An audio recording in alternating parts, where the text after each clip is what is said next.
Hi, my name is Ching and welcome back to Data Structures in C++. In our previous lecture, we used arrays to implement two basic data structures, stacks and queues.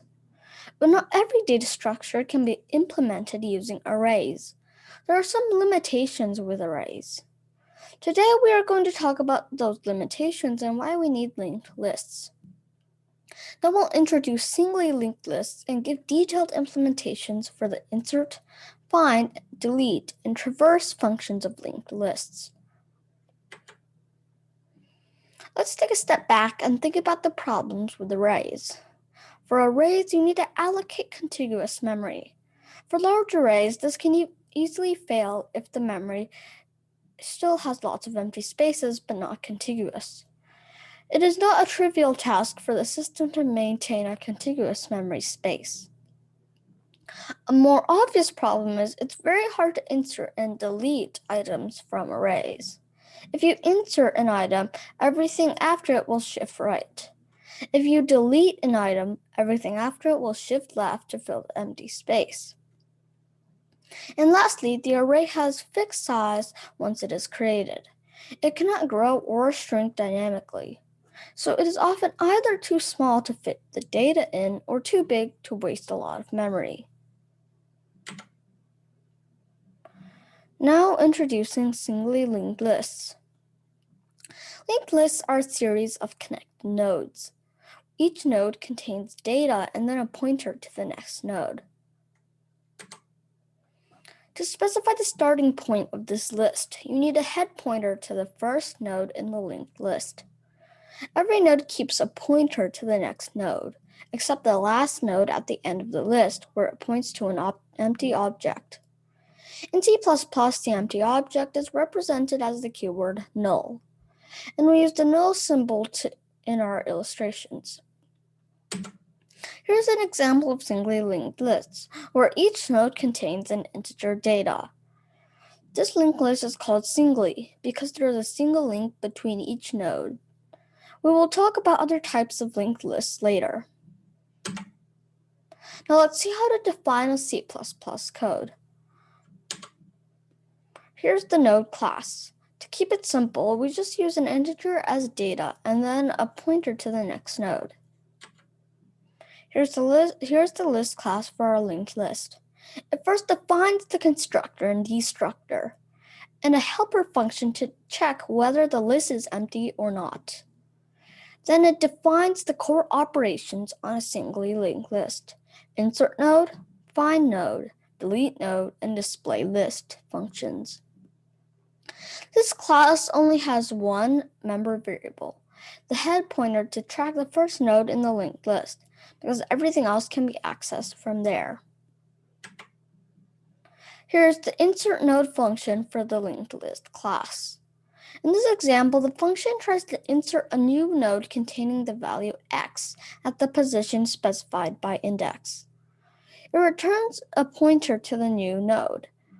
But if the position specified by index is not valid, for example, a negative position or a position beyond the last node of the list, then the assertion will fail and simply returns an empty object.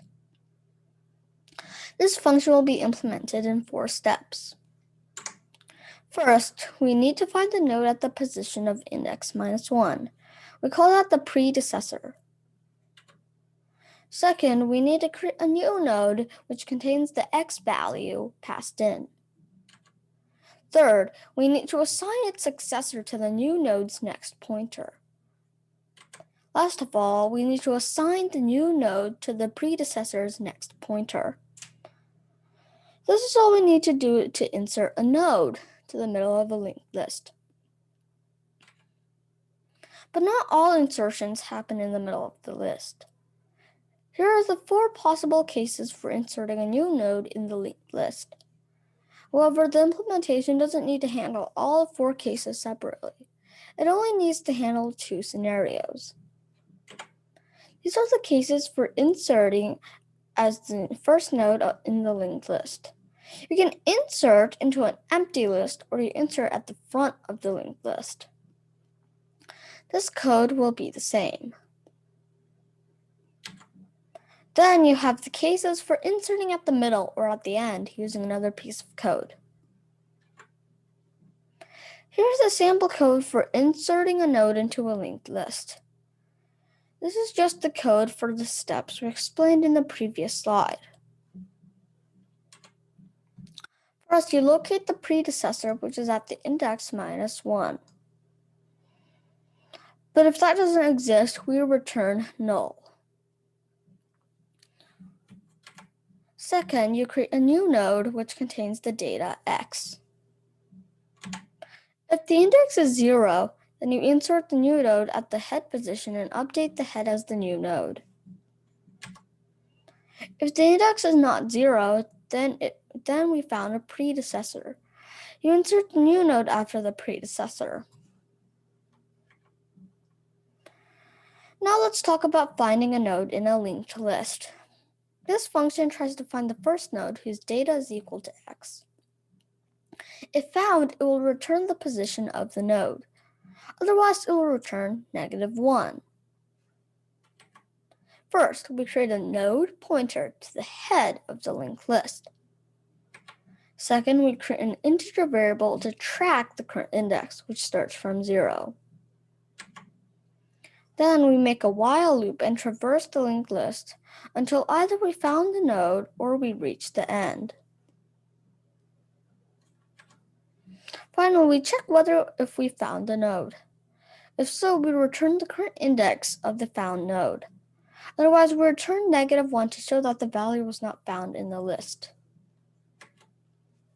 Now we'll talk about the delete node function for the linked list. This function tries to find the node with its data equal to x and returns its position. You need 3 steps to delete a node. First, you need to find the node that contains the value x. You also need to find its predecessor. Second, you need to release the memory taken up by the current node. Third, you need to link the predecessor to the successor of the current node. We also have some cases for deleting a node. You can either delete the first node, or you can delete the node in the middle or at the end of the list. We'll see that in the code shortly.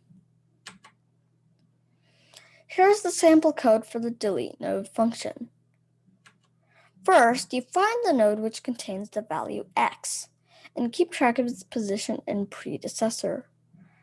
We will return -1 if not found. Now let's say we found the node. There are 2 scenarios. If the predecessor exists, you assign the current node's next pointer to the previous node's next pointer. Or as shown in the diagram, the predecessor links to its successor. If the predecessor doesn't exist, the current node's successor becomes the new head. Then you delete the current node from the heap and return the current index. Now we'll talk about traversing and printing all the elements of a linked list. First, we create a pointer to start from the head. Second, we print out the head and an arrow. Third, we traverse the linked list and print out the values of the nodes. We follow the next pointer until we reach the end. Last of all, we print out null to show that the last node's next pointer is pointing to null. Now we'll talk about the destructor of the linked list. Unlike arrays, linked lists allocate memory when needed for each node, so you do need to release them one by one while traversing the linked list. First, you create 2 pointers, one pointing to the head and one pointing to null. Then we make a while loop which traverses the linked list and deletes the nodes from memory. We need the second pointer to remember the next node before the current node is destroyed. Now, after we've implemented all the functions, here we can use our class. First, we create a linked list called list. Second, we insert some nodes. Some of them will succeed, while others will fail. Third, we display the list. Now the list should contain 6, 7, 5 in that order. Fourth, we test our find node function for the number 5 and 4. The output shows 5 is found, but 4 is not. Finally, we delete the node with the data 7 and we display the list again. Now the list contains only 6 and 5. So in summary, we learned about linked lists and the advantages of using them. First, you don't need contiguous memory. Second, it's faster to create and delete nodes from the memory. Third, the insert and delete operations are all local. That means we don't need to move other nodes around like arrays. But linked lists have some disadvantages too. For developers, they are more complicated to code and maintain. But arrays keep one critical advantage. Indexing in arrays runs in O1 complexity, while in linked lists, you always have to count one by one from the head. This concludes today's lecture. Have fun and happy coding. I'll see you next time. Bye bye.